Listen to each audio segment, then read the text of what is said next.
4, a partir do versículo 37, eu tenho alguns verbos aqui que eu quero traduzir, tá? E levantou-se grande temporal de vento, e as ondas batiam dentro do barco, de modo que já se enchia. 38. Ele, porém, estava na popa, dormindo sobre a almofada, e despertaram-no, dizendo: Mestre, não se importa que pereçamos?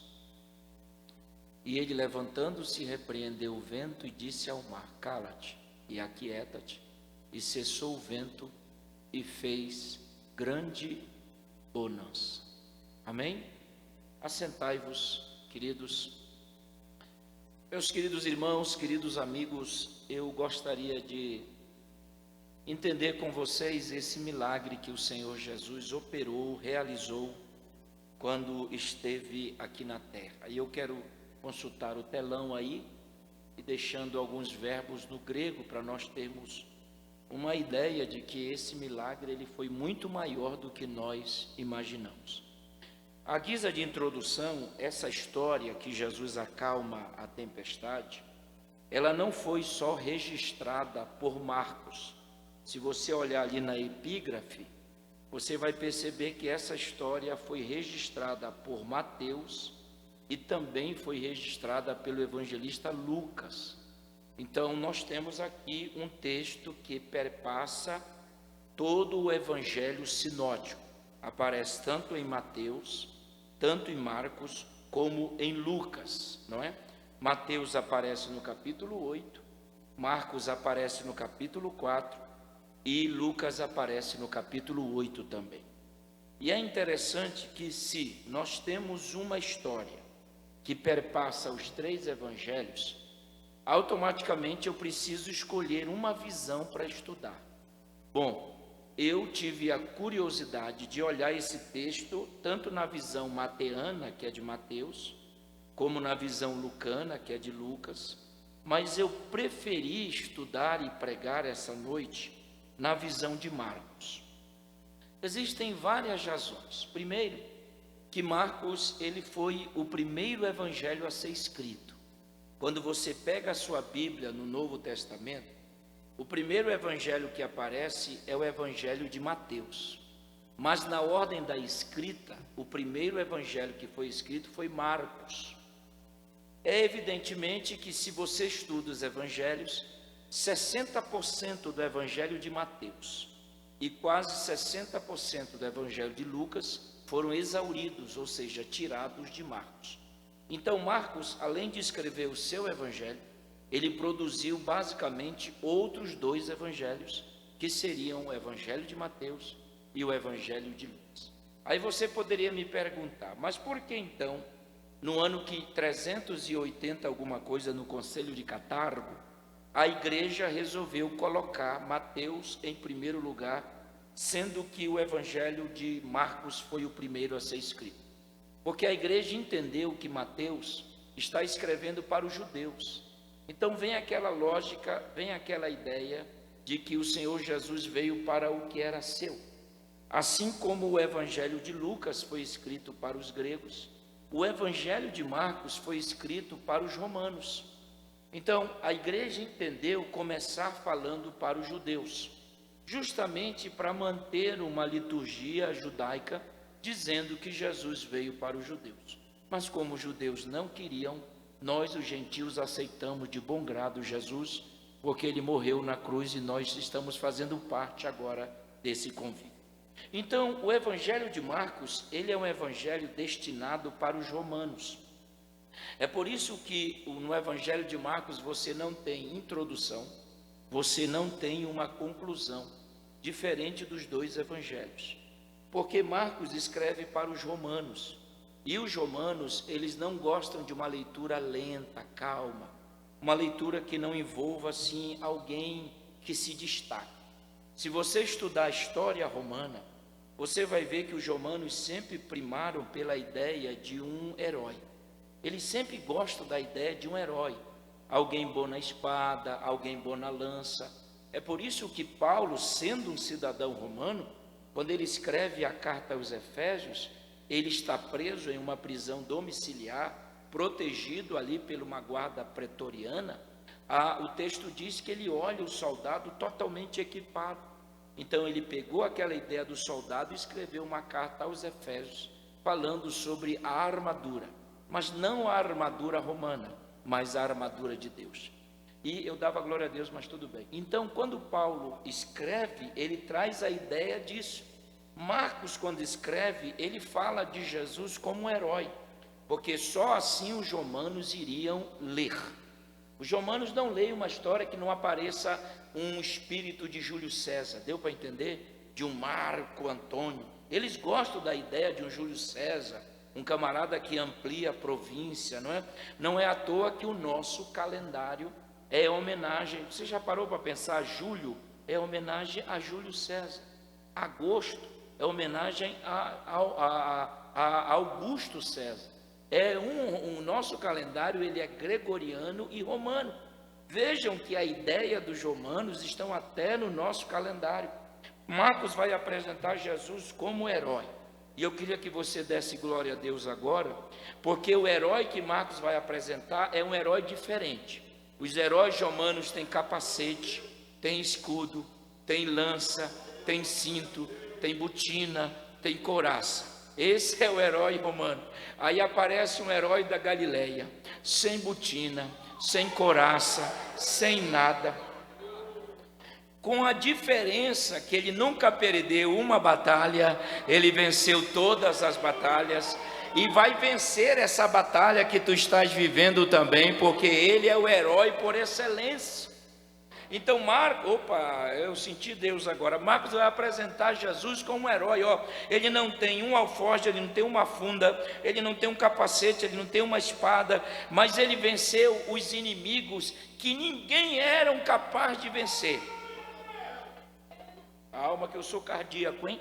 Eu estou ruim, a minha pressão é 23, foi-se o tempo. Carvalho Júnior ficou velho e doente. Então escute, os heróis romanos, eles nunca venceram o diabo. Jesus venceu. Não, eu vou pregar só para ali agora, porque eu, como pedagogo, eu gosto de pregar para quem me incentiva. Os soldados romanos nunca venceram o diabo, Jesus venceu. Os heróis romanos nunca venceram a morte, Jesus venceu. Então é uma diferença. E tem um detalhe, pastor Vanderlei, que Marcos ele segue a risca do texto para os romanos, e ele vai dizer que o Jesus, o herói, morreu, assim como todos os heróis romanos morreram. E ele segue o texto da morte, dizendo, olha, ele também morreu, com uma diferença. Apocalipse capítulo 1, quando um amigo de Marcos, o velho João, está desterrado na ilha de Patmos, o texto diz que aparece Jesus ressuscitado. Olha, se tu não der glória a Deus, vou embora, hein? E diz assim, João, eu fui morto, mas hoje estou vivo. Não, eu trabalho com os originais já há algum tempo. Interessante que o original do Apocalipse diz assim, eu estive temporariamente morto, porque foi temporário.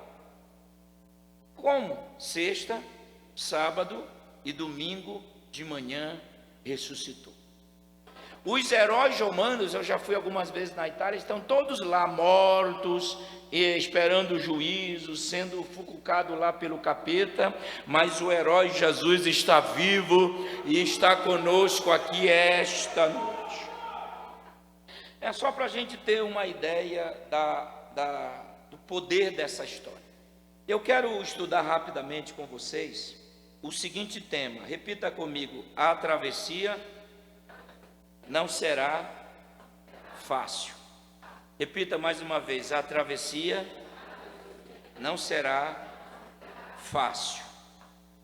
O versículo 35, tem como colocar aí quem é homem, mulher, porque às vezes eu digo que é a nome,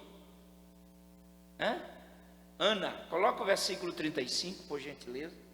Marcos 4:35, essa história diz assim, naquele dia, diga comigo, que dia? A gente só pode descobrir esse dia se nós formos ao contexto. A gente estuda a Bíblia assim, nós temos o texto naquele dia. Então a gente perguntar, que dia foi esse? Aí nós temos que ir para o contexto E o contexto desse dia nos diz que foi um dia que Jesus pregou. Jesus era itinerante, irmão. Ele pregou várias mensagens, pregou sobre parábolas, a parábola da semente, a parábola do grão de mostarda. Ele foi explicando. Então, basicamente, aquele dia ele passou o dia pregando. Aí o texto diz assim: quando já era tarde, no finalzinho da tarde, ele cumpriu toda a sua agenda de manhã, de tarde, de manhã, né? Meio-dia, de tarde, e ele tinha uma outra agenda do outro lado para expulsar uma legião de um gadareno. Então, sendo já tarde, antes de pisar no barco, Jesus disse assim: passemos para o outro lado. Parece que seria uma bela e simples a travessia, não é? Mas a história vai nos revelar que a travessia nunca será fácil. Chegar do outro lado não é fácil. Completar 20 anos de ministério não é fácil. Ir para o céu não é fácil. As pessoas talvez possam até achar que seja, mas não é. Chegar do outro lado, chegar aonde Jesus quer não é fácil, mas é possível. Essa tarde mesmo ali, porque não sei se não sabe, minha mulher está com AVC isquêmico, perdeu a memória, e meu carro está cheio de roupa, que eu tive que ir na lavanderia buscar roupa. E eu parei rapidinho, pensando assim, e eu folheei minha Bíblia, e de repente eu cheguei, pastor, no capítulo 6 de Marcos, e ele fala de uma outra tempestade. Olhe para mim, de uma outra tempestade. Aí, a tempestade de Marcos 6, o texto diz que Jesus manda os discípulos irem e só chega no finalzinho da tempestade, 4 horas da manhã. Essa tempestade de Marcos 4, Jesus não manda, ele entra no barco e vai. Então a gente precisa descobrir qual é a diferença de uma para outra. Por que uma ele manda, enquanto você ir no finalzinho, e a outra ele está desde o início? Aí a gente tem que recorrer às línguas originais, né? O grego koiné. O grego koiné vai nos dizer que a tempestade de Marcos 6, quem produziu foi a natureza. Se você olhar as montanhas ali do mar, o vento passa entre elas, vento da natureza, soprado pela mesma, e começa a movimentar a água. Essa é uma produção da meteorologia, ou seja, da natureza. A natureza está produzindo uma tempestade. Aí Jesus disse: essa que a natureza produz, só chega no final. Mas esta de 4 não foi a natureza.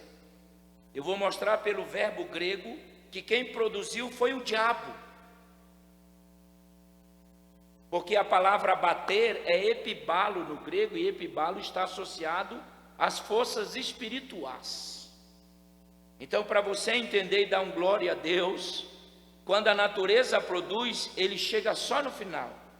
Mas quando é a produzida pelo inimigo, ele vai desde o início. Aleluia. Aleluia. Levanta a mão aí, dá glória aí, porque vai desde o início. Porque ele sabe que a produção, ela é maligna.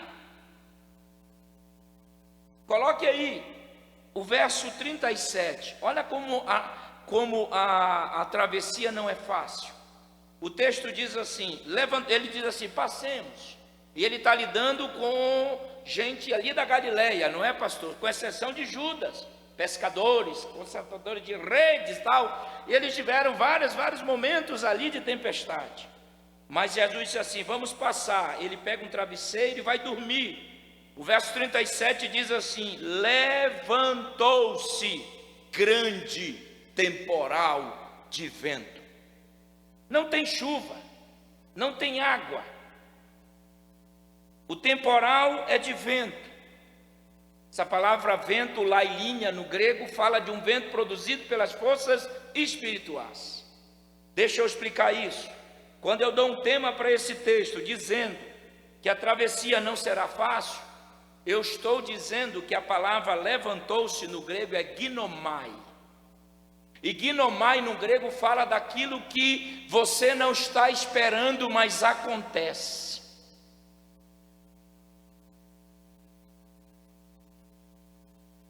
Existem coisas que você acha que nunca vai passar, você não espera, mas acontece. Por exemplo, você não espera bater carro, mas acontece. Não espera, perdeu o emprego, mas acontece. Alguma morte, uma enfermidade, Covid, sei lá o trem que for. Então, na travessia, algumas surpresas vão acontecer. Mas a ideia é olhar sempre para a popa do barco, olha quem está lá.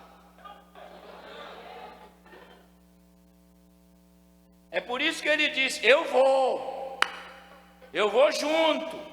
Eita, eu dava glória a Deus, porque vocês não sabem o que vai acontecer, mas eu sei. Eu quero profetizar nesse ministério que os ginomais podem acontecer, mas você chegará do outro lado em nome de Jesus Cristo. Ginomai fala de algo que não se espera, algo que você não está programado, algo que você simplesmente nunca pensou. E esses ginomais acontecem na nossa travessia.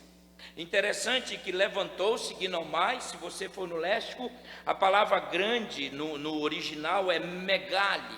Então o grego diz assim, ginomai megali lalinha, ou seja, megali fala de algo grande, uma tempestade nunca vista.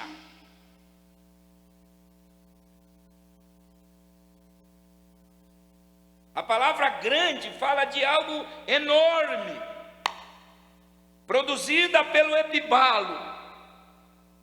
Mas tem alguém no barco que é maior do que essa tempestade.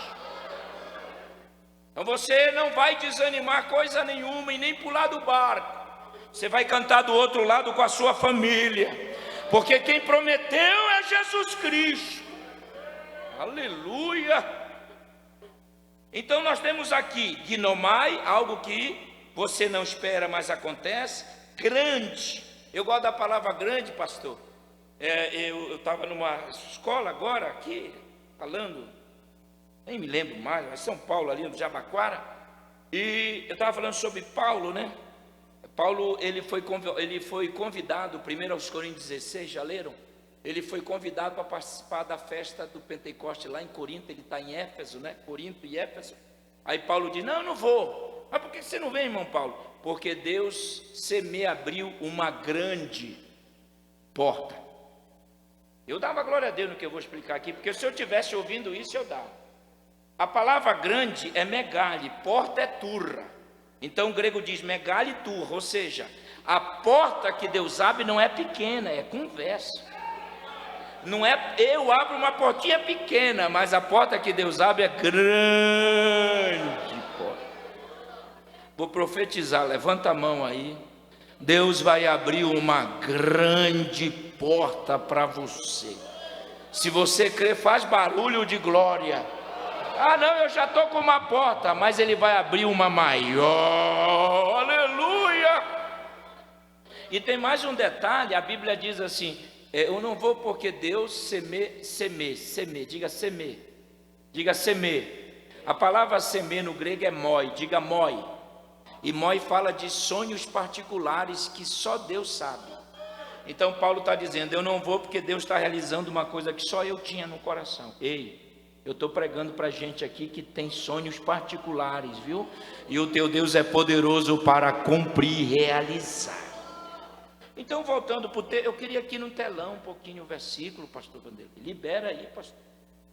Levantou-se grande temporal de vento, o verso 37, e diz assim, as ondas se arremessavam. Diga comigo, as ondas batiam. Faça assim com a mão aí. Show de bola, já gostei. A palavra bater, repita comigo, epibalo. E o que é epibalo? São forças espirituais agindo. Olha só, Imaginemos, pois, olha que linguagem antiga, esse celular fosse um barco. Quando a tempestade é produzida pela natureza, ela só bate de um lado, porque o vento só vem de um lado. Mas essa aí, bater, significa que o vento batia em todos os quadrantes do barco. Quando eles vinham para cá, é por isso que eles não deram conta de resolver, porque as tempestades produzidas por forças espirituais, a gente não dá conta, e a gente não sabe como lidar com isso. Porque quando a natureza, a gente já sabe onde ela bate. Entenderam? Claro. Mas essas espirituais nós não sabemos lidar. Foi por isso que os discípulos acordaram Jesus. Aí você diz, mas como é que Deus vai permitir uma tempestade se nós não temos habilidade? É por isso que Ele vai junto.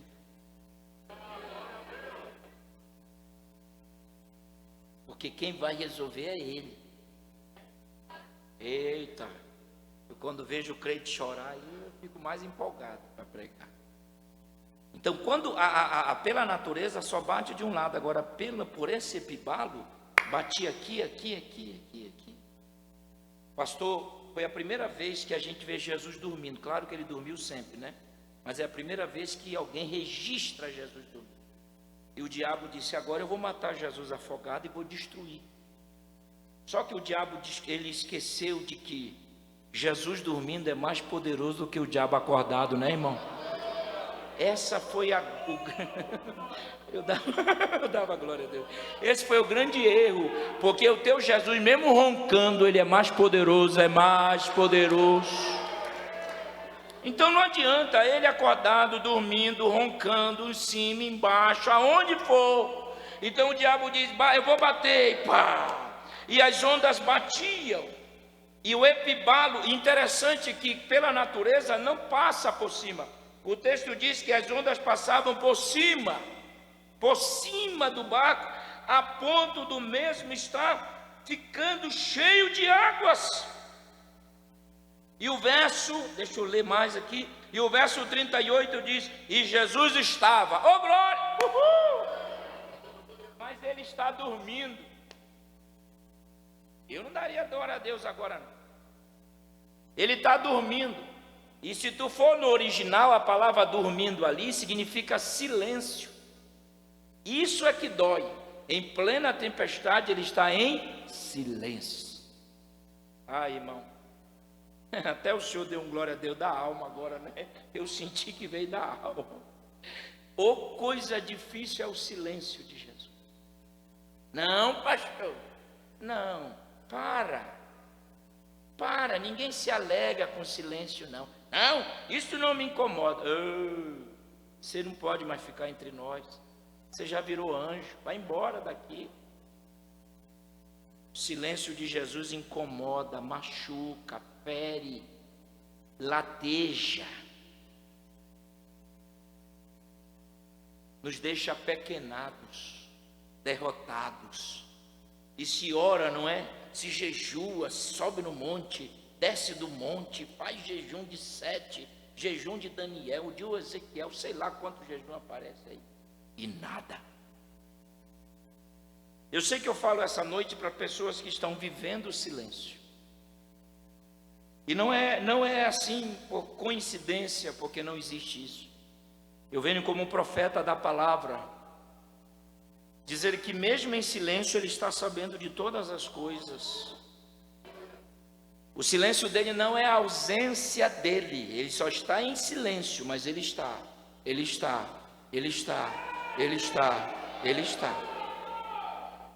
Porque a Bíblia diz que ele está, mas em silêncio. E o silêncio de Jesus incomoda demais. E principalmente quando a gente está fazendo oração, Deus fala conosco, Ele de propósito fala com alguém do nosso lado e não fala com a gente.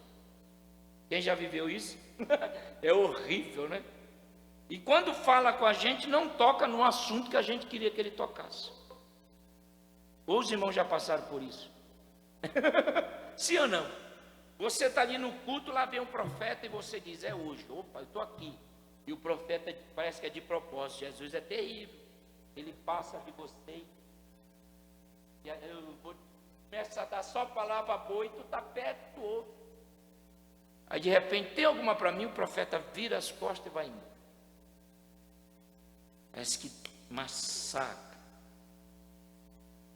Sabe, eu estou estudando 1 Reis 3, pastor. E nós temos ali a sabedoria que Salomão recebe depois de um sacrifício de 1000 animais no único dia. Não é hipérbole não, viu? Tem uns pregadorzinhos aí que estudou um mês e começa a falar um monte de besteira. Um mês. Botou um anelzão na mão e um mês. É verdade. Ele um dia matou 1000 animais, claro que ele se preparou, chamou sacerdote, levita, tal. Quando ele fez isso, Deus gostou tanto, pastor. Eu até estou escrevendo um livro sobre a adoração exagerada de Salomão, porque aquilo é um exagero. Deus gostou tanto de Salomão. Apareceu à noite, pode pedir. Sabe quantas vezes o verbo pedir aparece em 1 Reis 3? 8 vezes. Deus quer dar. Só que Salomão é inteligente, ele ainda não era sábio, ele só era inteligente. Na inteligência, aí Deus disse assim, pode pedir. Aí Salomão diz assim, o Senhor é tão grande, o Senhor é tão poderoso, o Senhor é tão único. Aí Deus disse, não, eu sou tudo isso, agora pede. Ele disse, o Senhor também ajudou meu pai, olha como é que ele é.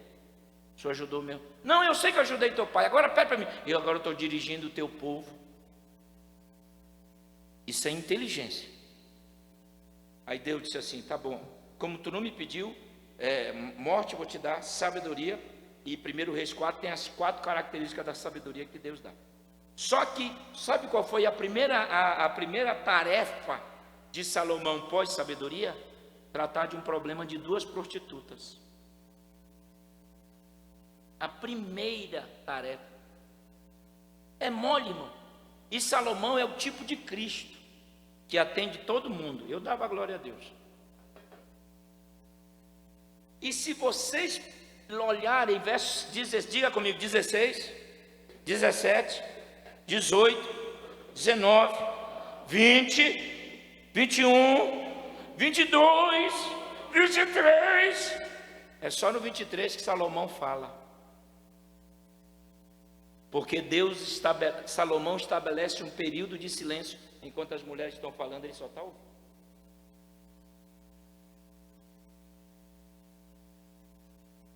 Esse é Jesus. Ele só está ouvindo. Só que tem a hora que ele vai quebrar o silêncio. E sabe como é que ele quebra o silêncio? O versículo 30, o versículo... No silêncio, olha o que o silêncio faz, quase que eu pulo. O silêncio leva os discípulos ao desespero. Sim ou não? Claro, irmão. Porque eles disseram, mestre e didásculo, não se importa que perecemos. Essa palavra perecer no grego é apolume. E apolume significa reduzir a pó. Então o original diz, seremos reduzidos a pó. Olha, se tu não der glória a Deus nessa, eu vou embora mesmo. Voltaremos ao estágio do Éden. Deus fez um homem da terra, sim ou não? Não, irmão, do pó está sobre a terra. Nem a terra ele precisou, porque ele é tão poderoso. Eu dava glória. Tem hora que eu penso, na hora que eu falar isso, os irmãos vão até jogar a cadeira para cima. O pó que a minha mulher era tão cuidadosa, o pó que ninguém gosta, Deus disse assim, eu vou pegar do pó aí e vou fazer um homem, a minha imagem e a minha semelhança, e vou soprar sobre ele para ele ter movimentos. Ninguém gosta de pó, mas Jesus gosta. Não, se tu não der glória a Deus, eu vou embora. Paulo disse, nós temos em nós um tesouro em vaso de barro. Já traduziram isso? A palavra tesouro no grego é tesauros, que fala de algo valiosíssimo, valiosíssimo, valiosíssimo, enquanto tu não entender, eu vou ficar aqui no valor. Valiosíssimo. Só que esse tesauros, ele está em vaso de barro. A palavra barro no grego ali é ostraquinos. E ostraquino fala de um barro que nem o melhor oleiro quer. Não, esse barro não serve. Aí Jesus disse, não, eu quero. Vou colocar o Espírito Santo dentro dele. É um valor terrível. Então, a ideia aqui é que o silêncio nos faz tomar atitudes precipitadas. Sim ou não? Eu já tomei várias. Não, eu não. Que bom. Você está entre nós aqui só disfarçado, né? Porque você é do céu. O silêncio nos faz tomar atitudes precipitadas. Sim ou não? Mas esse silêncio de Jesus, eu não sei, por claro que nós estamos vendo a história toda, mas esse silêncio, porque na hora que Jesus, olha, se tu não entender, na hora que Jesus precisou falar, ele falou. Sim ou não? O que ele disse? Passemos para o outro. Então ele já fez a promessa. Ele não disse, ó, a tempestade virá, não, ele disse, nós vamos passar. Então eu vou ensinar algo para esse ministério aqui, se tu não der glória a Deus, eu vou embora. Quando chegar a luta, diga para ela que ela está atrasada. Entendeu ou não? Quando chegar a enfermidade, diga, você está atrasado. Por quê? Porque a promessa chegou primeiro, eu recebi a promessa. Pega na mão do teu irmão aí, eu estou terminando. Pega na mão do teu irmão e aperta a mão dele até ele achar ruim. Aperta e diga para ele, quando chegar a luta, diga. Quando chegar a tempestade, diga, você está atrasado. Você está atrasado, você está atrasado. Eu entrei no barco com a promessa. Eu entrei no barco com a promessa. Eu entrei no barco com a promessa. Chegarei, chegaremos, chegarei. A promessa vai te levar para o outro lado, meu irmão. Aleluia. Você tem que, ele é encarar a promessa, a tempestade com a promessa. Vamos mais, vou terminar aqui. Ainda tem, isso é só uma introdução, eu vou falar agora aqui, ó. O verso 39, dá para colocar aí? Diz assim, ó, e ele despertando. Opa! Olha ali para aquele versículo lá, quem pode. Repreendeu. Espera aí, quem disse para Jesus que o problema era o vento? Então, mesmo em silêncio, ele sabe de... Porque ele não acordou assim, ó.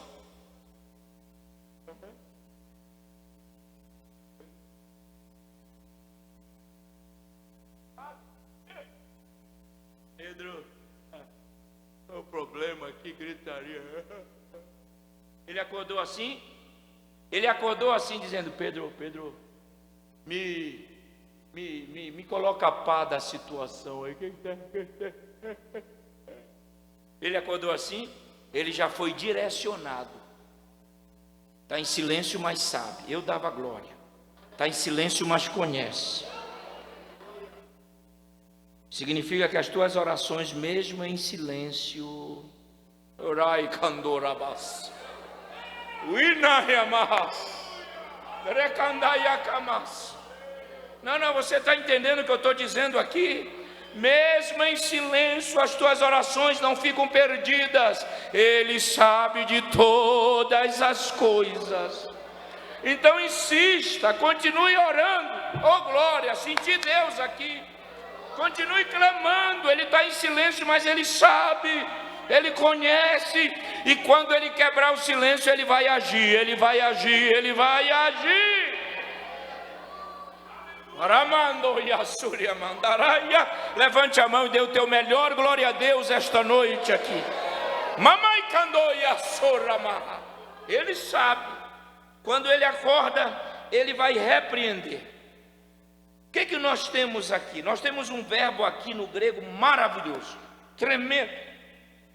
A palavra repreender em português, algumas pessoas me julgam pelo fato de eu falar algumas coisas. Por exemplo, eu trabalho, agora em novembro eu estou indo fazer um curso fora de hebraico.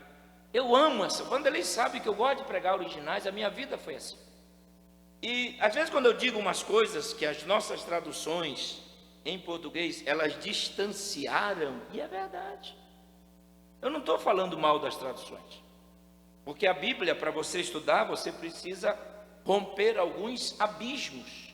distâncias geográfico, linguístico, cultural, que a Bíblia não foi escrita para nós, viu, irmão? Fique bem claro aqui. Nós não somos os leitores originais da Bíblia. A Bíblia chegou a nós por uma provisão de Deus. Mas Paulo nunca pensou que nós estaríamos hoje, Marcos nunca imaginou que nós estaríamos falando hoje dele. Ok? E às vezes eu digo isso, tem irmão que não é verdade. Então prova para mim que Paulo escreveu para nós, prova. Eu não sabia que tu estava na igreja de Corinto. Eu não sabia que tu estava na igreja em Éfeso. Chegou até nós. Então, como ela está distante, o que é que nós temos que fazer? Nos aproximar dela. Quando eu leio esta palavra, não esse 25 anos, quando eu leio esse texto aqui, repreender em português significa que Jesus disse assim, está repreendido, mais ou menos assim, não é? Mas não é só isso. Porque esse milagre é tão poderoso que Jesus não fez só isso. Quando ele acorda, ele diz repreendeu. A palavra repreender no grego é epitimao. Diga epitimao. E o que é epitimao? É mostrar o histórico de derrota de quem está produzindo a tempestade.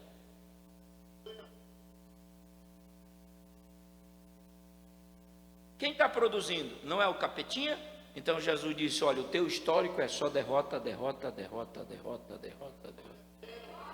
Se não der glória a Deus, vou até embaixo, derrota. Ei, quem quer destruir o teu barco não tem uma vitória, só derrota, derrota, derrota, derrota. Vai ter mais uma essa noite. Olha só, eu fiz pedagogia e as leis pedagógicas nos ajudam. Os pedagogos que me ouvem sabem. Eu sempre gosto de fazer isso aqui, pastor. Ó, minha mão esquerda, minha mão direita, minha mão. Essa mão direita é Jesus, amém? E essa mão esquerda é o capeta. Uma vez eu falei isso e disse, mas é a mão da aliança, pastor. Olha a bobeira do irmão. Eu só estou dando um exemplo. Ele achou que realmente minha mão era o capeta. Eu estou dando um exemplo para entender melhor. Ó, minha mão esquerda o capetinha, minha mão direita é Jesus. Aí o capetinha diz assim, ei, lute comigo hoje. Aí Jesus veio, venceu. Passa um período, venceu. Ó, esse já entendeu, aí venceu. Aí tem um dia que a mão esquerda diz, agora eu me preparei e vou te vencer. Perdeu de novo, aí perde de novo. Aí a gente não ganha dinheiro, mas se diverte tanto com isso, né, irmão? Aí veja bem, aí perdeu. Aí tem um dia que a mão esquerda diz, agora eu estou pronto para você. Aí a mão direita diz, de novo você? Estou te vencendo sempre.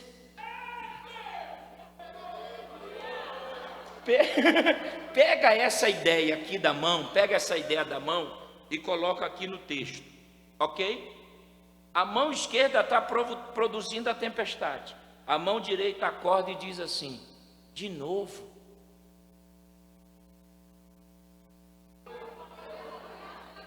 Pegaram?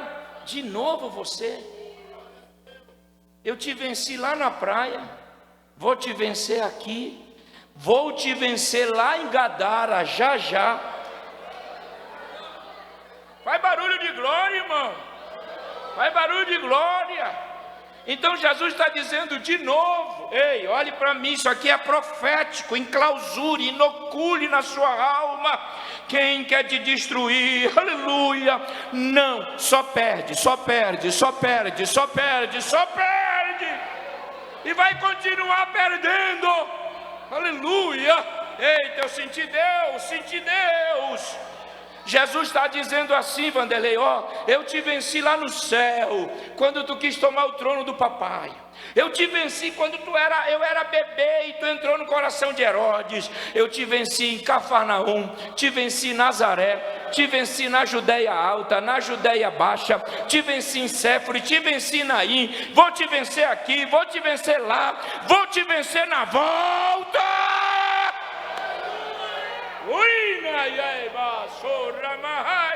Levante a mão e dê o teu maior glória a Deus aí.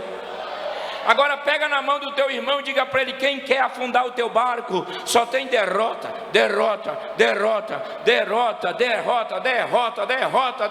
Ele não tem no currículo vitória.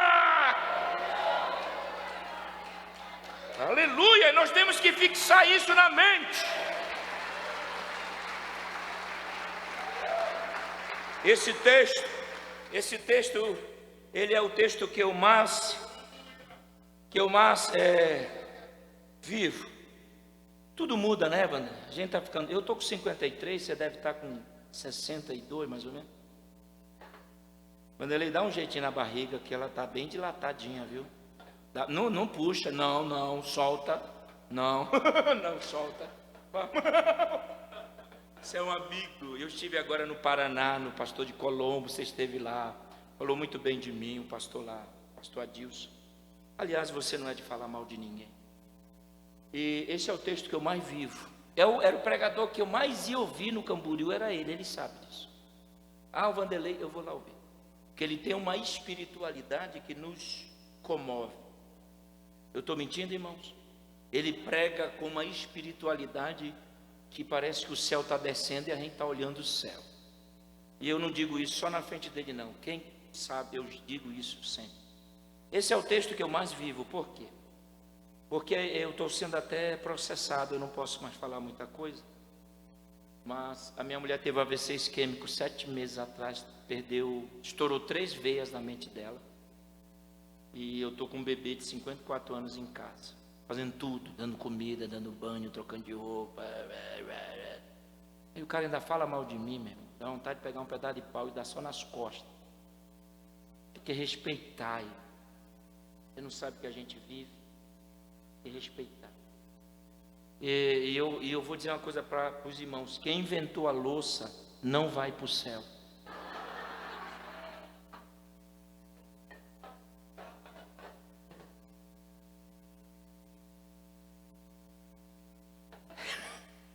Ou coisa chata. Todo dia, a vida da mulher, irmão. Olha, as mulheres deveriam... Olha, eu já não era machista. Hoje, então, vida de mulher é muito rotineiro, irmão. Eu tenho que dar 6 pílulas para ela todo dia. Então, eu começo desde manhã. E as louças, eu descobri uma coisa com as louças. Elas se reproduzem, se lava... Estou mentindo, mulherada? E uma outra coisa, porque eu sou assim, hoje eu fiz arroz com charque hoje. Só não faço feijão, porque eu não consegui. E tudo na panela de pressão, viu? Eu lavo, faço arroz, faço carne, eu só uso a panela de pressão. E eu descobri também que a louça, ela tem uma fidelidade tão grande, que enquanto você não lava, ela não sai da pia, ela está lá. Assim. E qual é o local que nós vamos mais na casa, não é a cozinha? Poxa vida. Brincadeira à parte, quando eu estou na cozinha, a Laida vem gritando, né? Minha cabeça, minha cabeça, minha cabeça. E quando eu vou lá atrás dela, quando as veias estão dilatadas na mente, assim. Aí eu paro tudo, coloco ela bem aqui assim, e uso essa autoridade dessa palavra.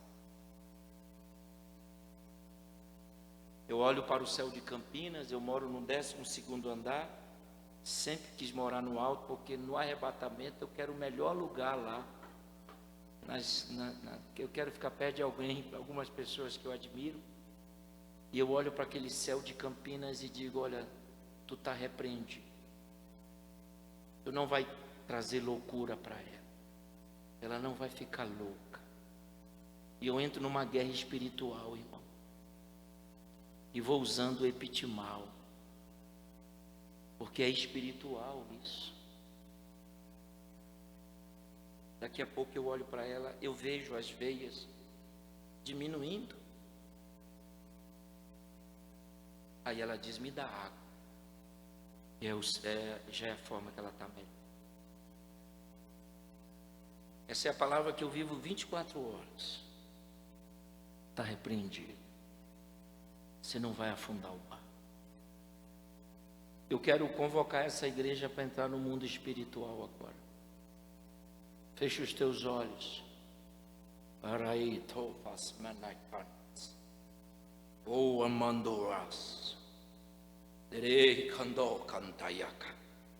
Eu quero que você use a autoridade agora. Levante sua mão em direção a essa tempestade.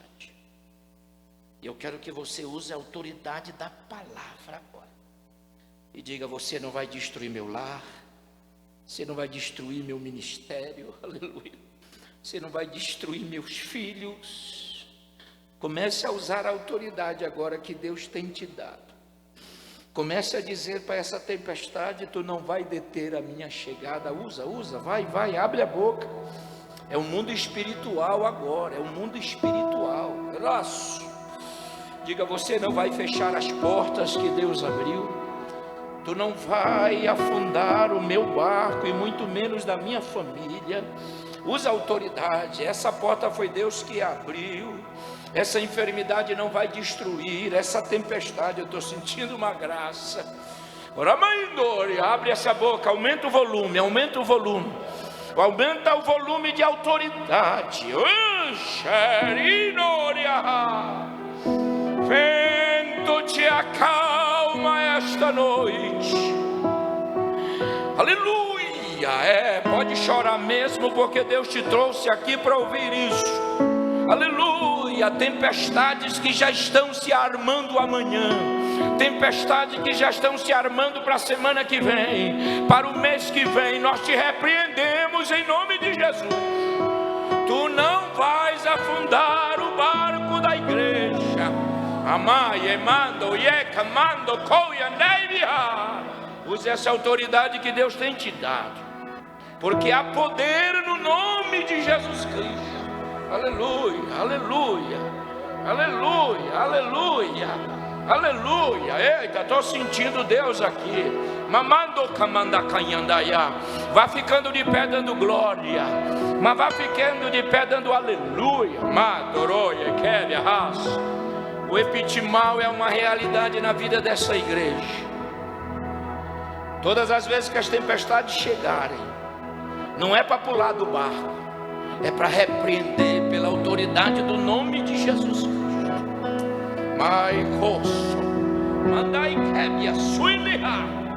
Aleluia. Eu vou terminar aqui. Aleluia. A Bíblia diz que tudo se... ainda tem.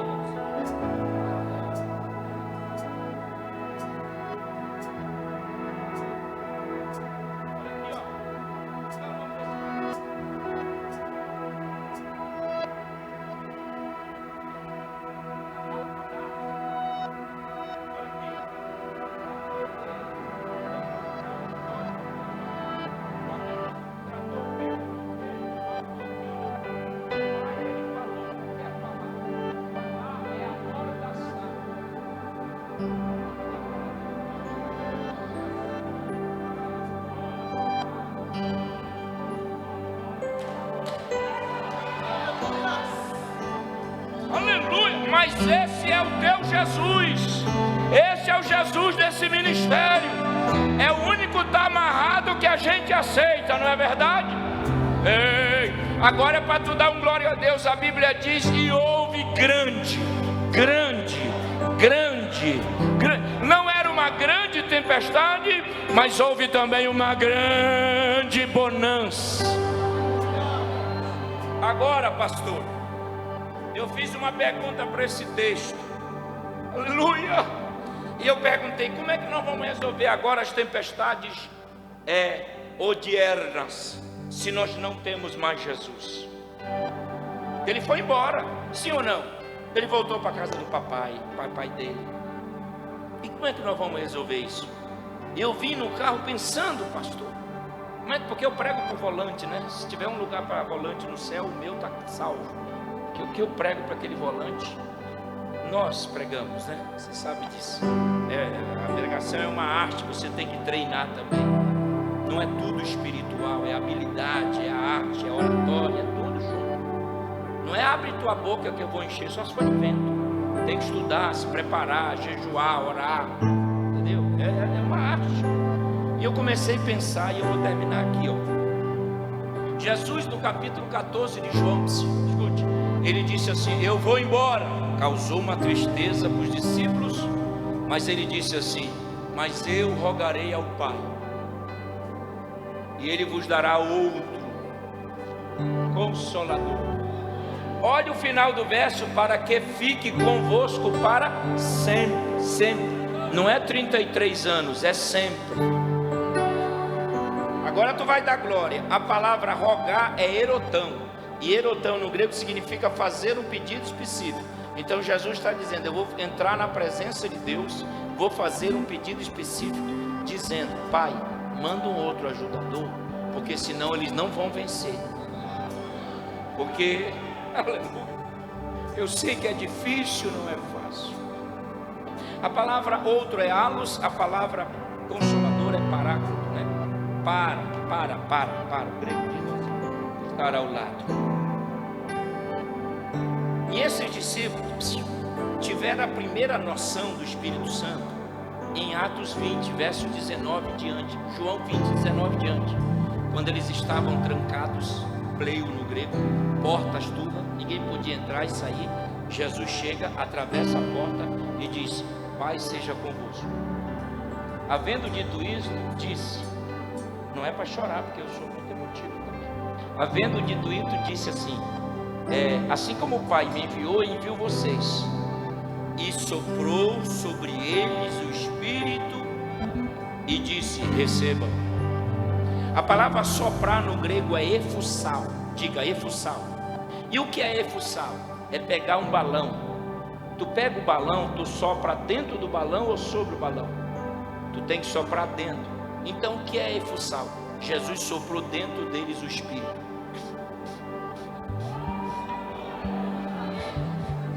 Eles estavam com medo.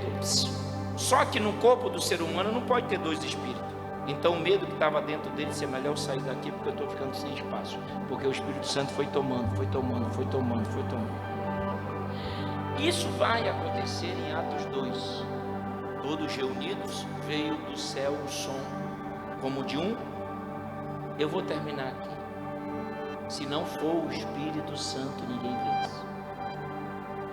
Meu desejo é que essa igreja cresça e sempre dando liberdade a esse Espírito que não vai estar mais ao lado como Jesus, mas vai estar dentro de você.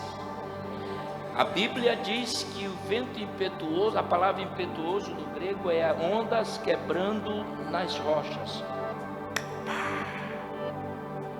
Não é silêncio, não é culto morno, frio, gelado.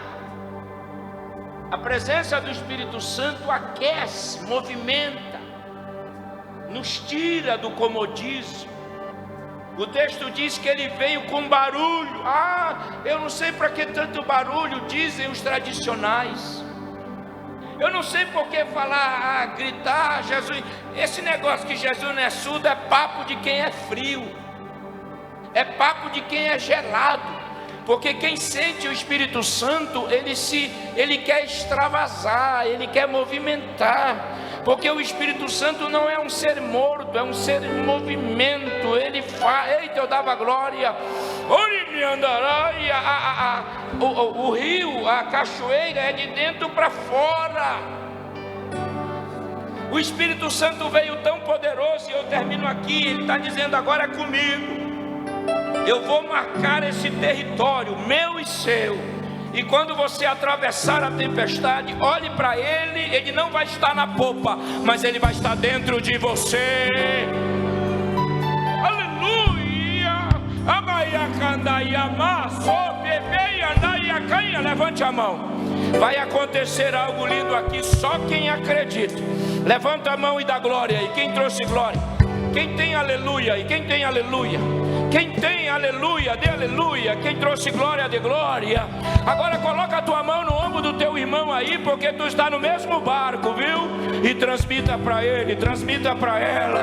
Ninguém vai pular do barco, nós vamos chegar do outro lado, meu irmão. Glória.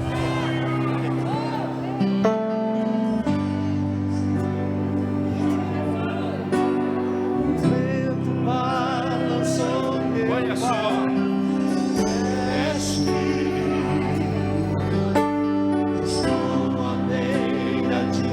Feche os teus olhos. Aproveita a sua chegada do outro lado.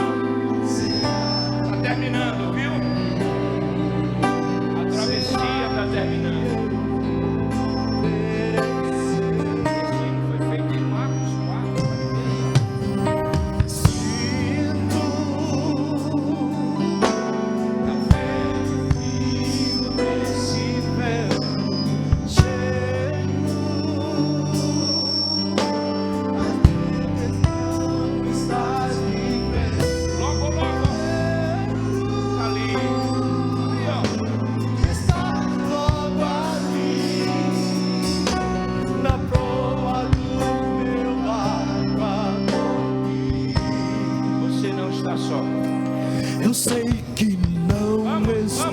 só. Já posso crer que o amanhã vai ser melhor. Só porque estás comigo eu posso clamar. Eu acredito que eu não vou naufragar. Só porque estás comigo eu posso clamar. Já tenho fé pra descansar nas ondas de um bravo mar. Se eu posso clamar, mestre, vem me ajudar.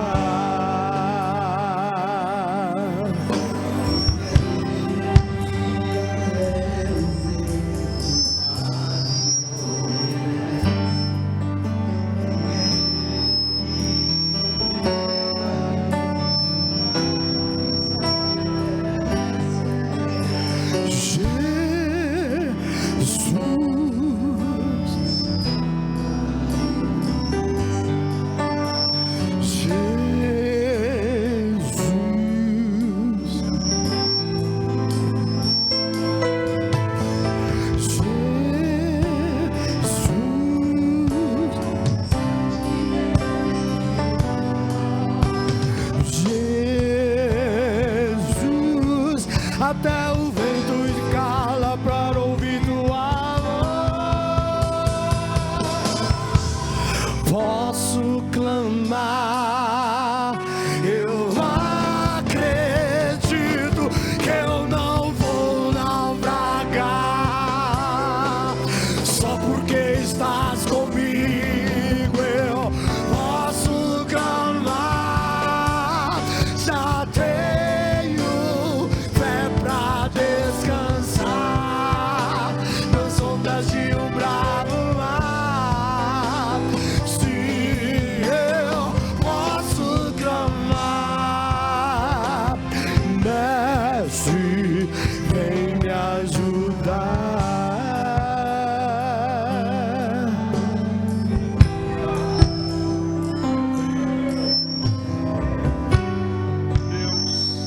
Aleluia.